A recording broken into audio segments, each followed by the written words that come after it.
Hello everyone and welcome back to my channel. I'm Anthony Gamer and I am Humphrey the Wolf. Today we're going to be discussing Advergames. Now if you're not familiar with the term Advergames, I'll give you a little background. An Advergame is a game that was created by a specific company or corporation to advertise their products or services. In the past this has worked pretty well with varying degrees of success.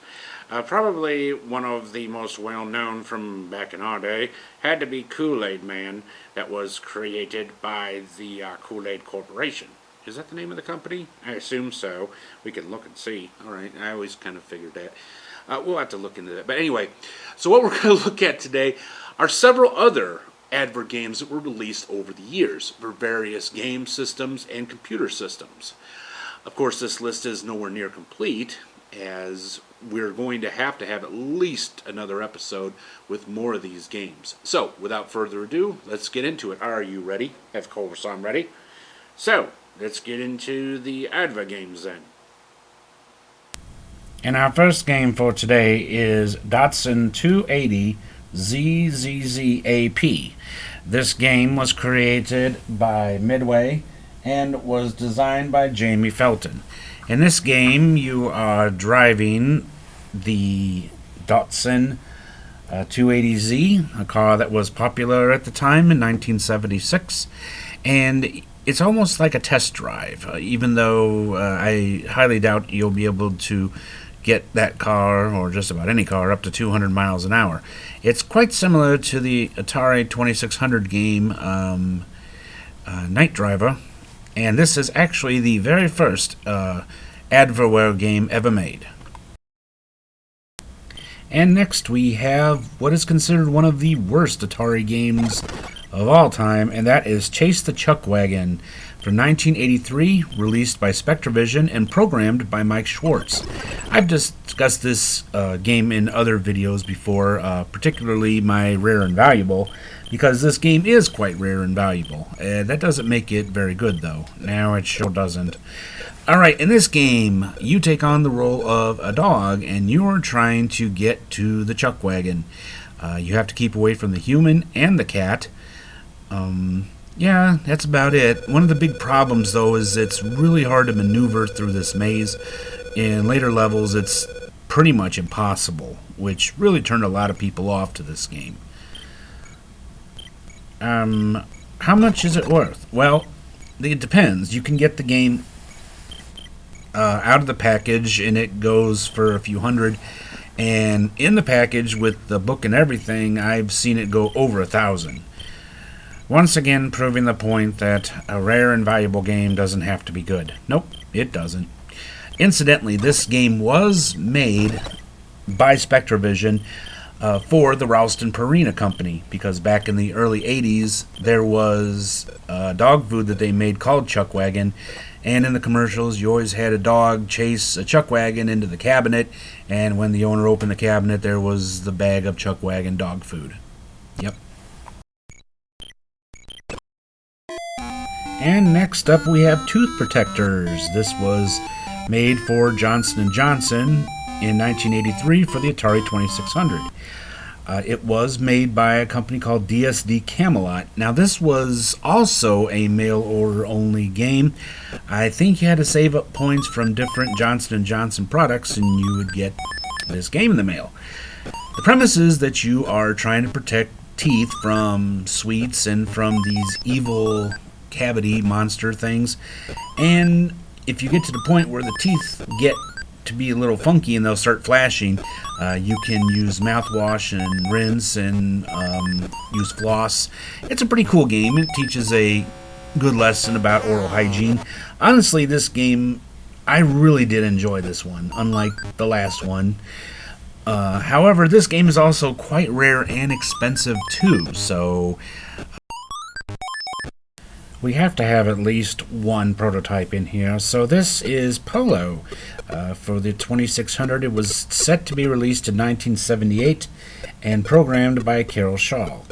Now, unfortunately, this game, which is actually pretty cool for being a game from 1978, was set to be a premium at Bloomingdale's department store. If you bought Polo products, I think quite a few, you would get this game for free. Why the game wasn't released and why the campaign never took off, nobody knows. However, this is quite a fun game, and definitely get a hold of the ROM if you can, because you will enjoy it. And next up, for all you Coca-Cola fans, we have Pepsi Invaders from 1983 for the Atari 2600. This was programmed by Christopher Amarzu. Okay, now this one isn't technically a prototype. However, only 125 of these cartridges were actually made, and they were given to Coke executives, which makes this game extremely valuable. And I do mean extreme. This is also a game that a lot of people try to sell, repro cartridges of, and so you got to be very careful when you look for this online if you would like to get an actual copy of it.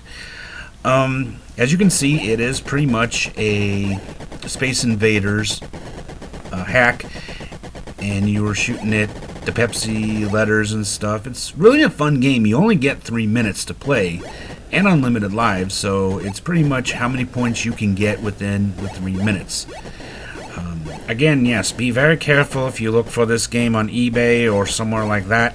The original cartridge itself didn't have any writing on it, so if you happen to see something that says Pepsi Invaders or Coke Invaders and it's got a fancy label and all that other stuff, don't buy it. If you are in doubt, please head over to AtariAge.com in the forums, and there'll be some people on there that will be happy to help you out.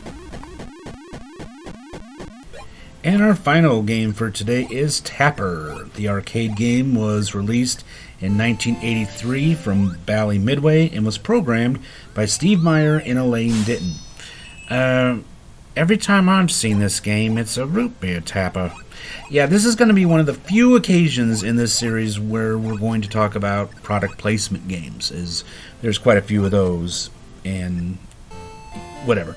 Anyway, in this game, this particular version of the game actually was endorsed by Budweiser. Now, as it is illegal to have games that advertise alcohol or tobacco accessible to children, this particular version of the game was only released in bars or taverns.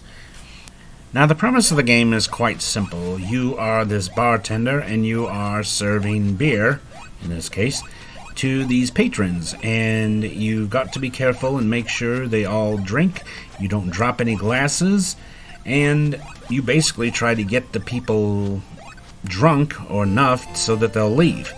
As each level progresses, the game gets pretty hard, but it's a very well-known game and one that's considered a classic, and this again is the Budweiser version. And here we have the Suntory version of the game. Now, for those of you that aren't familiar, Suntory is a beer that is only available in Japan.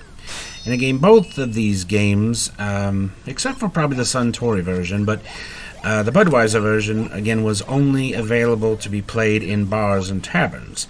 The rest of the world played the root beer version of the game.